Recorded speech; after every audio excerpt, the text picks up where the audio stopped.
Assim como tudo na vida, o gênero do terror passou por suas muitas mudanças e revoluções. Eu lembro muito bem daquela propaganda do Atividade Paranormal, onde mostrava todo mundo no cinema se cagando de medo e falando: meu Deus, essa é a nova experiência de terror e o caralho. Porém, de uns tempos pra cá, as pessoas começaram a entender como se faz terror de fato, pelo menos na minha opinião. Que não é só apelar pro sangue, ou pra tensão, ou pro suspense, mas sim em provocar a pessoa que está vendo aquela obra de uma maneira que faz ela questionar a área à sua volta, os seus sensos pessoais, não só de sentidos, mas também sensos morais. Filmes como Hereditário, Midsommar, que foram grandes hits de terror, e até mesmo o recente Longlegs, eles trabalham de um jeito específico, mostrando situações cotidianas onde todo mundo consegue se identificar, e aí isso tudo é deturpado com uma trama satânica, sobrenatural, paranormal, mas não de um jeito barato, e sim de um jeito que representa o terror como ele é, o terror palpável que todo mundo pode sentir. É esse sentimento que eles conseguiram trazer de volta quando a gente via, por exemplo, O Exorcista, O Bebê de Rosemary, que era basicamente a mesma pegada. Claro que, dadas as limitações da época, não chegava tanto, mas ainda assim são obras-primas do terror, e que, na minha opinião, expressava exatamente isso, a parada de que pode acontecer com você. Mesmo que seja uma possibilidade ínfima, a chance é real. E desde então, obras que trabalham o perturbador para mim sempre me fascinaram. Fazer com que o leitor ou telespectador questione isso envolto e fique realmente perturbado com aquilo que ele acabou de ver, porque mexeu com ele de uma maneira primal, de uma maneira que expôs algo que pra ele é antinatural, não deveria existir, e ainda assim você tá vendo aquilo e você é obrigado a ver e você é obrigado a aceitar. E é daí que vem o que é perturbador de fato. Mas e quando a gente fala de situações perturbadoras, de cenas perturbadoras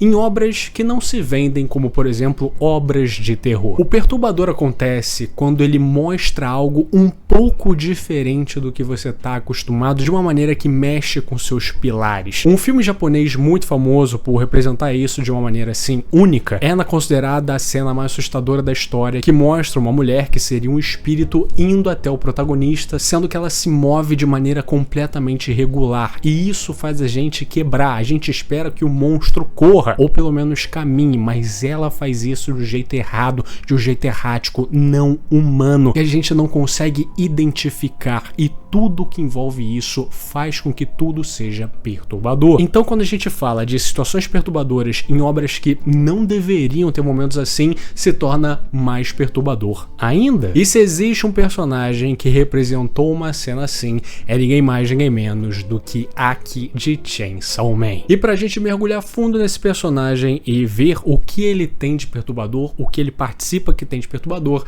eu terei que dar spoilers da parte 1 de Chainsaw Man envolvendo o mangá, então esteja avisado. O que eu tô prestes a falar, eu já falei em inúmeros vídeos que eu fiz aqui de Chainsaw Man no canal. Se você quiser, cheque a nossa playlist de Chainsaw Man, mas é muito importante contextualizar esse universo, porque ele é basicamente um personagem dessa história e vocês têm que saber como ele funciona para entender o Aki e, o seu clímax, digamos assim. Esse mundo é como se fosse um mundo normal, sendo que ele tem a incidência de demônios. E esses demônios são representados por medos. Então, quanto mais medo uma pessoa tem de um conceito, mais forte aquele demônio é. Portanto, o demônio da escuridão é muito forte, já que muitas pessoas têm medo da escuridão, e o demônio frango é o demônio fraco, já que ninguém tem medo de frango. E por causa desse mundo, onde as ameaças diretas são baseadas no medo das pessoas, ela se torna uma sociedade muito niilista. Pessoas que saem de casa e há grande possibilidade delas não voltarem. Então, a nossa realidade mundana, que pode ser chata, ordinária, que não vale a pena muitas vezes, nessa sociedade, nesse mundo, é algo que se torna quase jocoso. Parece uma piada você ter que sair pro trabalho, pro seu trabalho de merda, e no caminho disso você ser morto por um demônio aleatório que simplesmente brotou do nada. Então, sabendo como esse mundo funciona e como essa sociedade funciona, a gente pode começar a falar do nosso personagem. O Aki é introduzido pra nós quando o Denji acaba de entrar na segurança pública e se torna um caçador caçador de demônios. E então Makima faz eles se tornarem uma dupla. E não demora muito tempo pro Aki se mostrar enfiando a porrada no Denji em um beco por causa de comentários que ele fez da Makima, já que o Aki gosta dela também, e como o Denji é só um demônio de merda, ele enfia a porrada nele. Denji não deixa barato, dá uma joelhada no saco do Aki, e eles têm, né, essa relação de vai e volta, essa briga toda, ninguém arreda. Então eles formam essa relação inicialmente muito infantil, bem esperada de um Battle Shonen, né, onde a dupla formada de protagonista e coadjuvante geralmente pode começar com o pé esquerdo, não começar tão bem, e baseado ainda mais numa motivação meio tosca, que é eles dois tentando competir pela Makima e tal. Isso a gente vê, por exemplo, em JoJo Parte 2, com o Joseph e o César, com o próprio Naruto e Sasuke, essas duplas que não começam amiguinhas exatamente, né? É basicamente um trope do gênero. Mas depois disso, enquanto eles estão caminhando, o Denji pergunta pro Aki se Makima é uma pessoa má, se é uma pessoa ruim, já que ele não sabe o que pensar dela. Então Aki, pra despistar a competição, fala: irmão, se você acha isso dela, desiste, tá ligado? Você é um demônio, não era pra tu estar vivo, vai tomar no teu cu. E o Denji então pergunta: bom, ela é uma pessoa boa então, não é? E Aki fala: claro que é. Eu devo a minha vida a ela. E lembrem-se muito bem desse quadro. Porém, a relação de Aki e Denji fica muito mais fácil quando os dois acham outra pessoa pra odiar em vez deles mesmos. Quando eles têm que compartilhar sua moradia com uma outra infernal, no caso a Power, que não liga pra porra nenhuma, e os dois constroem um laço pra meio que ir contra ela e inicia essa amizade triangular maluca. Todo esse começo de relação entre os dois e depois entre os três é algo que obedece muitos dos clichês dos Battle Shonens, claro que com a pitada de bizarrice e deturpação, né, de Chainsaw Man, até que chega um momento onde conhecemos melhor esse personagem e o porquê ele faz o que faz e o porquê ele está aonde está. Vemos o jovem Aki falando pro seu irmão pra brincar de pega, que no caso seria jogar bolinha de beisebol, a galera pegar com a luvinha e tal. E nisso o pai dele fala que o seu filho mais novo, o Taio, ele não está se sentindo bem, ele é uma criança meio frágil, com baixa imunidade, sempre tá de cama. E o Aki representa essa indignação, né, que pô, ele nunca tá bem pra fazer nada, vá pra porra. Sendo que seu irmão mais novo, mesmo com febre, mesmo mal, ele fala que quer brincar com o Aki, quer brincar com o irmão dele, quer construir essa relação, essas memórias e tudo mais. Então eles saem de casa e tem uma guerra de bola de neve, e ali são crianças, olha que maravilha. Até que o Taio fala que as mãos dele estão congelando, e o Aki puto fala que se pegar um resfriado, ele que vai levar a bronca. Logo o Aki fala pro seu irmão caçula pra ele pegar as luvas de casa se ele quiser continuar a brincar. Então, com muita felicidade, ele volta pra casa pra pegar suas luvinhas, ficando muito feliz que seu irmão parece ser o único que não trata ele como um coitadinho, fraquinho, doentinho e quer brincar com ele, não importa as coisas. E ele entra em sua casa e a gente vê Aki vendo com um sorriso no rosto, que legal, né? E então o próximo quadro é a sua casa sendo absolutamente destruída com a sua família dentro dela, em decorrência ao poder do temível demônio Pistola, ou o demônio das armas de fogo, que é literalmente um demônio que aparece do nada, atira e ele terraplana todo o rastro daquilo que ele atirou, que se estende por vários quilômetros e mata muita gente, e depois ele desaparece simples assim. E nesse momento voltamos pro presente e Aki acaba de achar um dos fragmentos desse demônio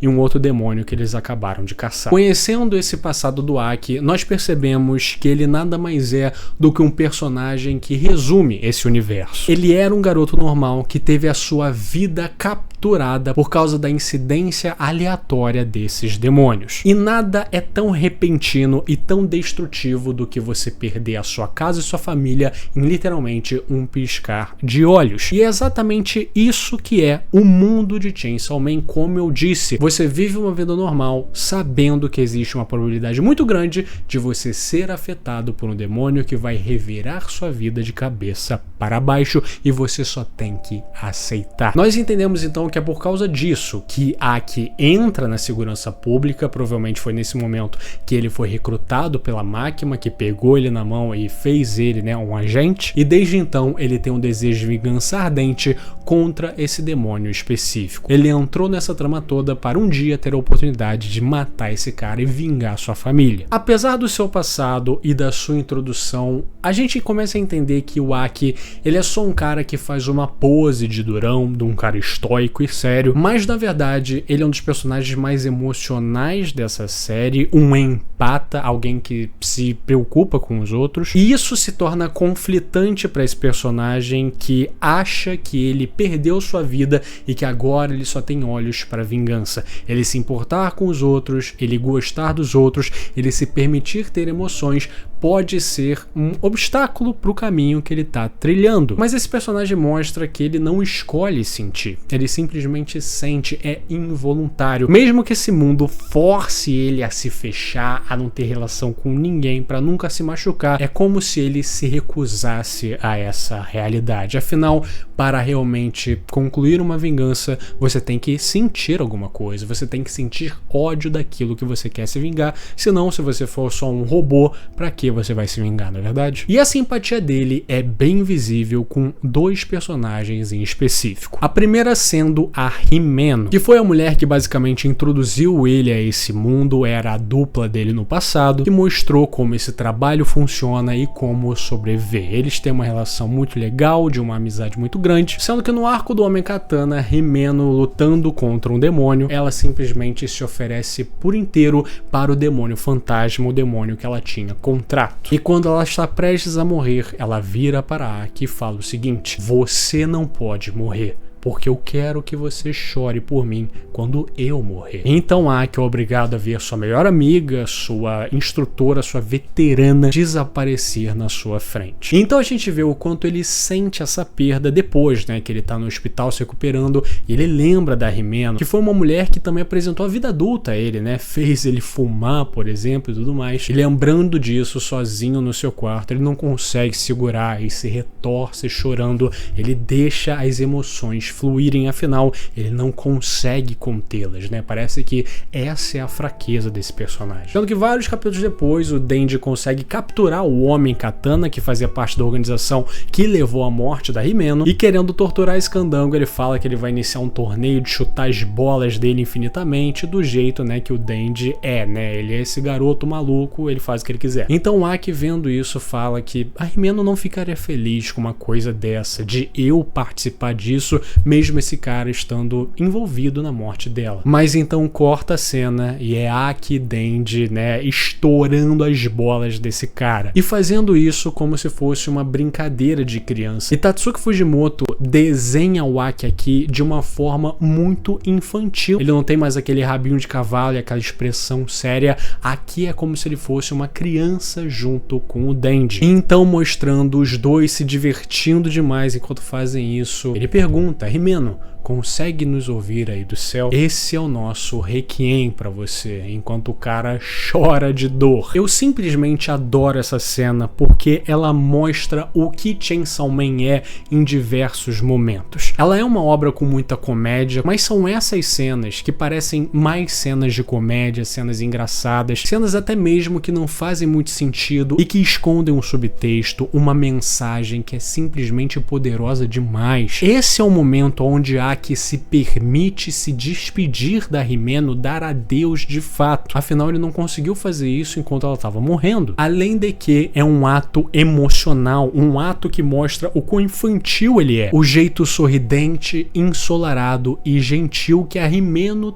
tanto admirava no Aki. É essa pureza que ela sempre tentou conservar no seu amigo, e nesse momento ele é mais puro do que nunca, apesar de estar literalmente torturando um candango. Mas nessa cena, que era supostamente só ser uma cena de comédia, olha o tanto que a gente consegue extrair dela, e pra mim isso é Chainsaw Man. Porém, a empatia do Aki ganha mais pontos ainda quando a gente vê a relação que ele tem com o anjo, que é basicamente um demônio barra infernal. Nós somos introduzir esse personagem em um momento específico e a gente vê, né, as habilidades que ele tem, que basicamente ele não faz nada com ninguém, mas ele simplesmente absorve sua vida pelo toque, ou seja, ele é muito, mas muito poderoso. E no meio da guerra que tá acontecendo e tudo mais, o Aki passa um paninho pro anjo pra ele se limpar mesmo ele tendo esse poder. E o anjo fala: fico surpreso que você tenha chegado perto de mim, já que seu tempo de vida irá diminuir se me tocar. Mas aqui diz que, bom, imaginei que não teria problema se fosse através de um lenço. Isso mostra o quão natural é pro Aki ter empatia com outra pessoa, outro ser que seja senciente. Para ele esse gesto não significou nada, para ele é normal, mas pro anjo que tá acostumado com ninguém chegar perto dele,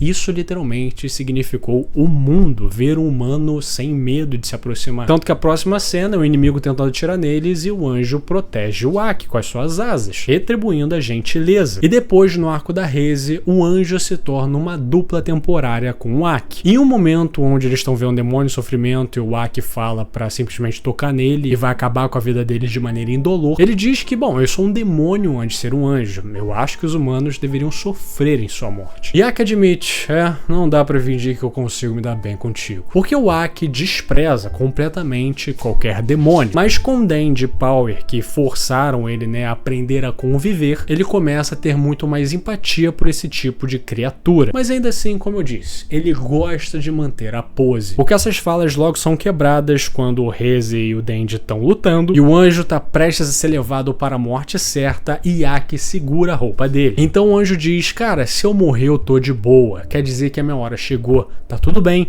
eu sempre estive pronto para esse dia. E nesse momento parece que Aki deixa o anjo escapar do seu agarrão e esse pequeno demônio parece aceitar seu destino. Quando Aki subitamente pega na mão do anjo, sabendo que isso vai tirar sua vida, ele não se permite esse demônio que ele jurou aniquilar e matar todos perder sua vida dessa forma. Se você quer morrer, então morra em algum lugar longe de mim. Eu já tô de saco cheio de ver pessoas morrerem bem na minha frente. Com esse sendo o quadro que melhor representa a empatia dele, Praticamente um Capitão América: se tiver uma pessoa em perigo, eu vou salvar, independentemente de quem seja. E de novo, isso representa o mundo pro anjo, e pro Aki é basicamente uma reação natural baseado na sua moral, na sua ética, naquilo que ele é. Entendemos então que o passado desse personagem torna ele algo que representa muito bem o mundo e sociedade que está inserido. Ao mesmo tempo, ele é um personagem que detém uma empatia natural tão grande,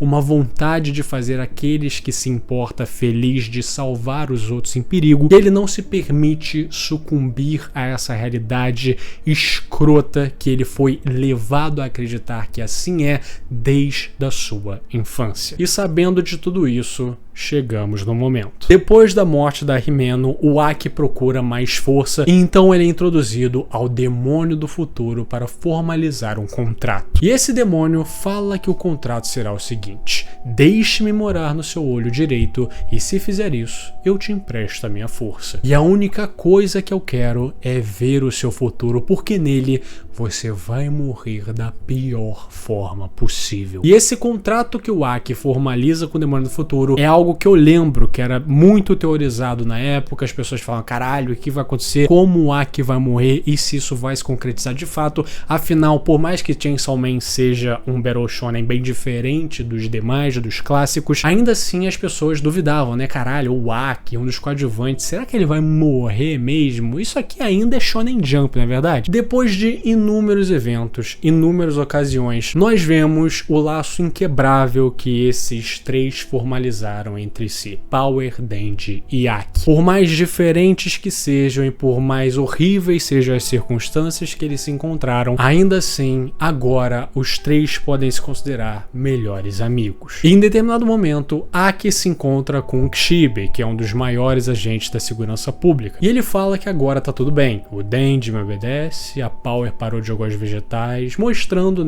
que os três estão nessa sinergia, os três são um grupo de fato. E então ele fala uma bomba sobre a expedição para eliminar o demônio das armas de fogo, o demônio pistola, teria alguma chance da divisão 4, a divisão dele, ficar de fora. Ou seja, o que ele tá falando é que ele tá abrindo mão da sua vingança para que toda a sua unidade fique de fora dessa expedição para matar o demônio que matou sua família. Sabendo disso, Kishibe pergunta: por que você mudou de ideia? Por que você não quer caçar o demônio que matou sua família, moleque? E Aki fala: só tive um mau pressentimento. enquanto parece que ele vê um futuro onde Dandy e Power estão mortos. E logo depois mostra ele voltando para casa e sendo recebido pela Dandy e pelo Power, que acabaram de fazer uma comida nojenta para eles, e mostrando para nós o laço forte que esses personagens construíram. Ou seja, a empatia, a generosidade, a gentileza desse personagem chegou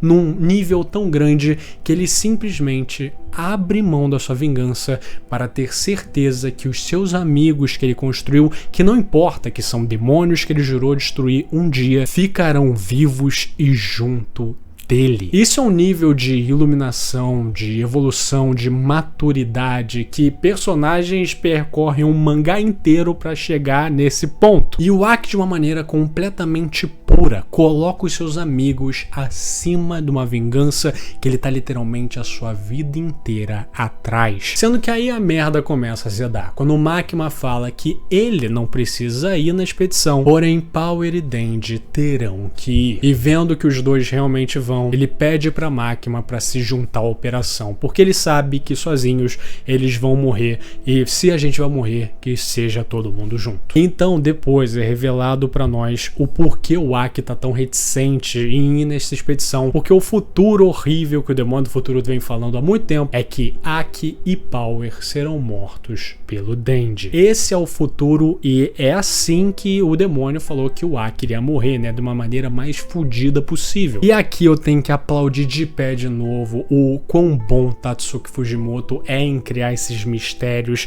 essas paradinhas. Todo mundo que viu esse quadro já sabia na hora: o Dandy vai ficar maluco, o Chainsaw Man vai vir com tudo, e ele não vai ver que ele vai cortar na frente dele e vai acabar matando seus melhores amigos. E isso é algo que o autor tá contando que a gente pense, porque esse é, de novo, mais um clichê desse gênero de mangá. O Naruto, em diversos momentos, fica louco com a Kurama, quando o Sukuna assume o corpo do Itadori e acabou tudo. E é claro que com o Dandy não vai ser diferente, né? No momento que Aki e mais alguns agentes se encontram com Makima para lutar com o demônio da pistola, Aki, chorando, fala pra Makima que seja lá o que aconteça, eu quero que Dandy e Power sobrevivam e sejam felizes. E agora ele escala mais um degrau e coloca a vida deles acima da dele. Ele não só colocou sua amizade acima da vingança, mas agora coloca os seus amigos acima dele próprio. Vivendo tudo que ele viveu e a vida que ele tem, esse personagem, assim, ele não podia pensar dessa maneira, mas como a gente já viu, Aki é um dos personagens com um dos maiores corações dos mangás. Então ele comete o erro de falar que ele faz qualquer contrato com qualquer demônio.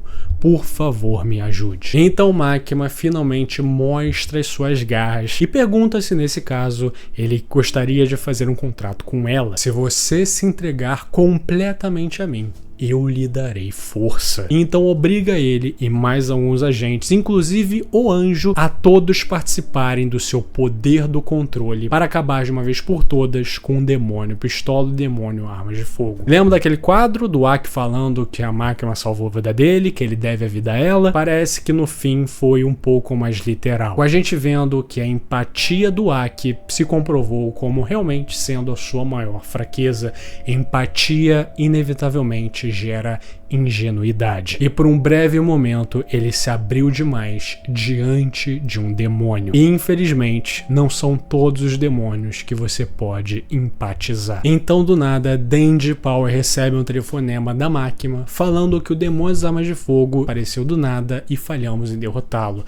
E ele possui um cadáver e fugiu. E agora o Infernal das Armas está tocando sua campainha. E então vemos que infernal é esse. Simplesmente Aki como o infernal do demônio pistola. Alguém que foi manipulado pela sua chefe e mulher que ele pseudo-amava, platonicamente amava, e agora é forçado a se tornar um só com o demônio que matou matou a sua família, enquanto ele bate na porta dos seus únicos 2 amigos, depois de ter perdido mais um com a máquina, que foi o anjo, né? E apontando suas armas em um estado de loucura, ele consegue reconhecer o seu amigo e fala o seu nome. Toda essa situação já é extremamente perturbadora por si só, mas Tatsuki Fujimoto sobe um nível. Esse pra mim é o maior momento de Chainsaw Man quando o assunto é narrativa e mostrar o quão bom Tatsuki Fujimoto é como mangaka e como um criador de storyboard, como um criador de ideias. O que vocês estão prestes a ver é arte e, sabendo do contexto, é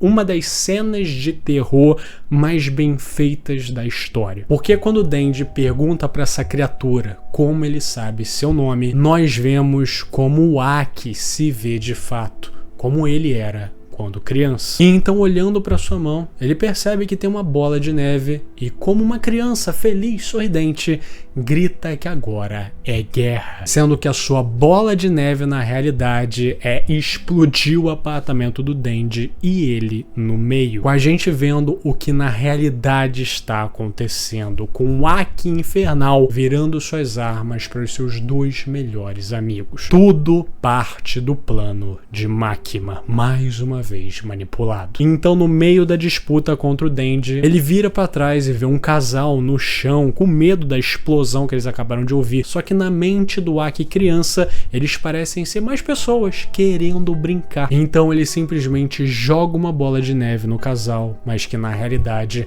é um tiro que oblitera eles completamente. E enquanto o Denji tá gritando com o Aki e falando pra ele sair dessa, pelo amor de Deus, acorda, na mente do Aki, eles só são garotos brincando de uma guerra de bolas de neve. E esse quadro aqui, cara, é uma putaria de tão bem feito. Então mostra exatamente a mão do Aki é um cano de sua arma atirando, a mão do Denji é uma motosserra. E o Aki tá feliz por finalmente tá podendo brincar de montão sem os pais dele enchendo o saco e finalmente com um amigo da idade dele que ele pode brincar. Ao mesmo tempo que na vida real, digamos assim, os civis que estão próximos do Denji dão seu próprio sangue pra ele regenerar e conseguir lutar, falando que ele pode salvá-los, que eles viram na TV, que ele pode ser o herói hoje, né? Com o Denji finalmente tendo o reconhecimento que ele sempre queria de ser um herói, de ser amado pelo povo, mas quando ele tem isso, é nesse contexto, com ele não querendo lutar, com ele não querendo virar suas armas para o seu melhor amigo. Então, com a sua face de motosserra sangrando, que na verdade pode ser interpretada com ele chorando, ele vê o seu amigo se aproximando mais uma vez. Afinal, crianças têm energia de sobra para brincar. E então o Denji criança erguendo uma bola de neve e chorando, ele joga essa bola de neve na cabeça de Aki. E Aki, vendo isso, fala: eu nunca vi você chorar antes. Por que estaria? A gente está simplesmente brincando de uma guerra de bola de neve. Mas ele então cai no chão e admite: certo, eu perdi. E quando ele levanta nesse vasto campo nevado, não existe mais Denji, não existe mais tudo aquilo. E rapidamente ele ouve seu irmão, que finalmente voltou de casa, e ele trouxe a bola e ele trouxe as luvas para sua mão não congelar. É como se o demônio pistola nunca tivesse explodido a casa deles e matado sua família. É como se ele tivesse parado naquele tempo e o Denji apareceu como um amigo, desapareceu e agora voltou para aquela situação. E então o pequeno Aki olha para o seu irmão, entende a situação e fala: sim, eu queria brincar disso mesmo. Enquanto na realidade nós vemos o que o Denji teve que fazer para salvar todas as pessoas em volta e para salvar o seu amigo dele mesmo, sendo obrigado a matar ele de maneira grotesca, com o demônio do futuro pairando sobre essa vista e confirmando o que ele viu. Você foi morto da pior maneira possível pelo garoto motosserra. Com a gente vendo como ele em vida morreu, completamente ensanguentado e transformado em um aspecto do demônio que ele jurou matar, que ele jurou se vingar. Morto sem sentido e ainda sujando seu legado. Só que na mente do Aki, ele não pensa em nada disso. Ele só brinca com seu irmão e aproveita os momentos que ele nunca pôde ter. Essa cena, pra mim, é extremamente extremamente perturbadora por toda a construção que aconteceu até esse momento. Aki é um personagem bom, mas que mantém uma cara de mal, de serião, mas que abre mão da sua vingança e da própria vida pelos seus amigos, pelas amizades, pelas pessoas que ele se importa e que ama. E por causa disso, por causa desse amor, por causa dessa empatia, ele é usado e causa um futuro inevitável. A gente viu esse personagem ganhar, né, uma forma na nossa mente em ser alguém que teria todo o direito de ser um babaca, de ser um cara que não se importa com ninguém, que quer matar todo mundo, mas ele escolhe, e na verdade ele nem escolhe, ele não tem escolha, né? A empatia faz parte dele, e ele segue por esse caminho e ele consegue conquistar algo tão forte quanto a família que ele um dia teve. E ele, como qualquer pessoa normal, não quer perder isso, ele quer se agarrar a isso e quer dar adeus aos perigos e aos rancores da sua vida. Mas obrigado e relembrado do mundo que vive, ele se torna mais um peão em um plano de um demônio, sendo obrigado a lutar contra as próprias pessoas que ele largou tudo para proteger e ainda colocado em um estado mental infantil e vendo tudo de uma forma lúdica e leve e